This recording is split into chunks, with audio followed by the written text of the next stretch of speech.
Hello viewers, कैसे हैं आप सब लोग। उम्मीद है आप सब खैरियत से होंगे। मेरे चैनल लर्न विद उमेरा में आप सबको वेलकम है। आज का मेरा टॉपिक है प्रीपोजिशन। पार्ट्स ऑफ स्पीच में प्रीपोजिशन का टॉपिक मोस्ट इम्पॉर्टेंट टॉपिक होता है, क्योंकि ये हमें तमाम सेंटेंस मेकिंग के अंदर, जिसके अंदर हम कुछ चंद एक जो है वो पार्ट्स ऑफ स्पीच यूज़ कर रहे होते हैं। हर सेंटेंस जो है वो, जैसा आप जानते हैं कि बहुत सारे पार्ट्स ऑफ स्पीच से मिलकर बनता है, और ऑलमोस्ट ऑल सेंटेंसेस जो हैं वो प्रीपोजिशन जो है वो यूज़ करके कंप्लीट होते हैं। तो आज हम सीखेंगे कि प्रीपोजिशन क्या है, और आपको इतनी आसान डेफिनेशन जो है वो पढ़ाई जाएंगी, सिखाई जाएंगी कि आप इनको याद करके पेपर में A+ ग्रेड ले सकते हैं। तो सबसे पहले हम प्रीपोजिशन में उसकी डेफिनेशन को देखते हैं। A word that is used, एक वर्ड जो कि इस्तेमाल होता है to show relation of noun and pronoun, ऐसा लफ्ज़ जो हमें नाउन और प्रोनाउन का रिलेशन शो करवाता है, रिलेशन बताता है to other words with a sentence, दूसरे तमाम लफ्ज़ों के साथ जो सेंटेंस में मौजूद हैं। इस गार्ड प्रीपोजिशन, तो उसको हम प्रीपोजिशन कहते हैं। तो सिंपली इसको आप इस तरह याद कर सकते हैं कि ऐसा लफ्ज़ जो हमें नाउन और प्रोनाउन का रिलेशन बताता है सेंटेंस के दूसरे तमाम वर्ड्स के साथ, उसको हम क्या कहते हैं, प्रीपोजिशन। इसकी आप एग्जांपल्स देखें।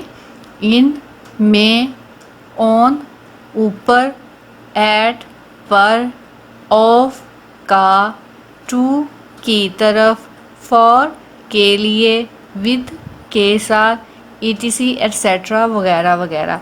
ये तमाम के तमाम वर्ड सेंटेंस के अंदर हमें नाउन और प्रोनाउन का रिलेशन बताते हैं बाकी तमाम वर्ड्स के साथ।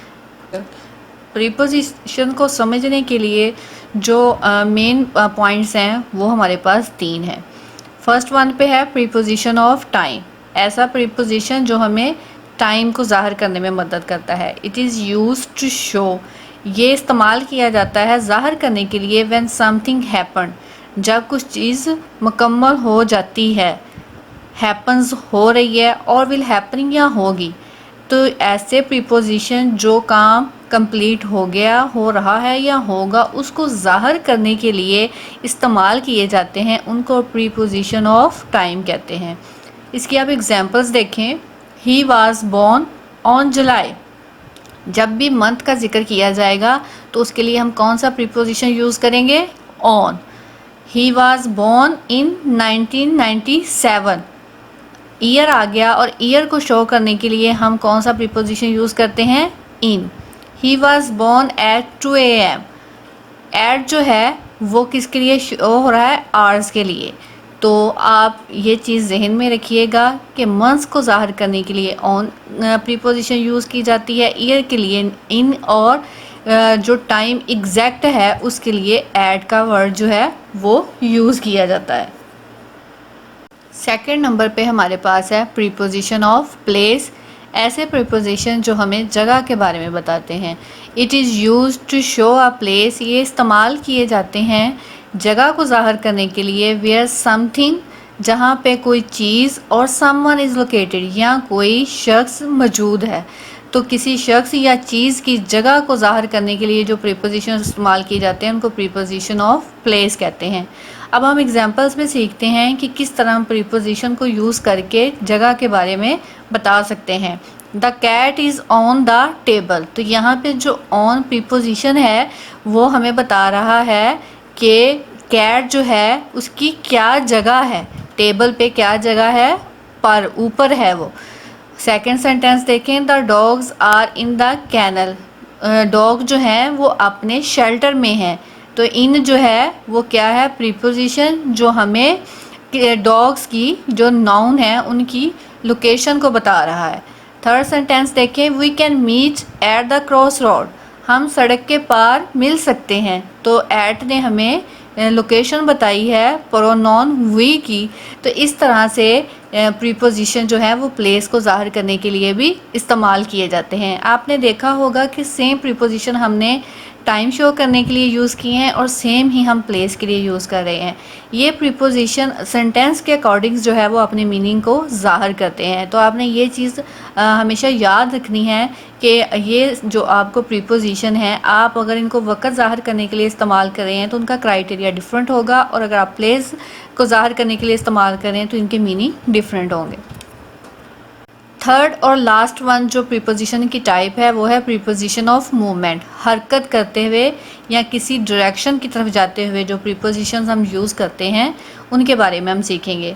It is use to show movement from one place to another place. एक जगह से किसी दूसरी तरफ जाते हुए जो हरकत और जो डायरेक्शन है उसको ज़ाहिर करने के लिए जो प्रीपोजिशन यूज़ किए जाते हैं उनको प्रीपोजिशन ऑफ मूवमेंट कहा जाता है।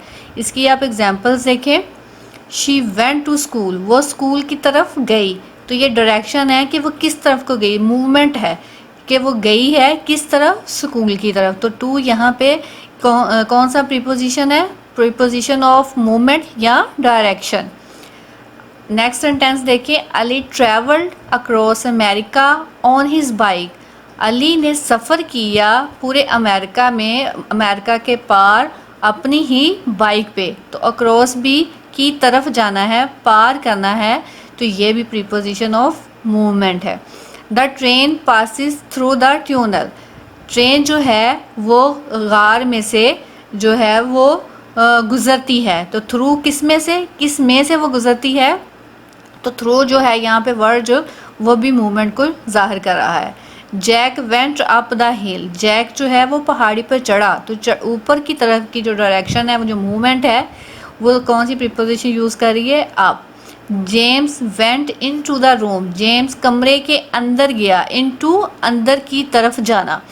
तो ये तमाम जो प्रीपोजिशन हमने अंडरलाइन किए हैं ये हमें किसी भी नाउन या प्रोनाउन की डायरेक्शन बताते हैं कि वो किस तरफ को मूव कर रहा है या किस तरफ को जा रहा है। मुझे उम्मीद है ये मेरी वीडियो आपको ज़रूर पसंद आई होगी और स्टूडेंट इन आसान डेफिनेशन को याद कर सकते हैं और पेपर्स में इनको यूज़ करके A+ ग्रेड हासिल कर सकते हैं। और वो लोग जो अपनी नॉलेज को बढ़ाने का शौक़ रखते हैं वो भी मेरी वीडियो से ज़रूर इन्फॉर्मेशन हासिल कर सकते हैं। अगर आपको मेरी ये एफ़र्ट अच्छी लग रही है तो मेरे चैनल को सब्सक्राइब कर दें और मेरी वीडियोस को लाइक्स और शेयर ज़रूर कीजिएगा। Thank you.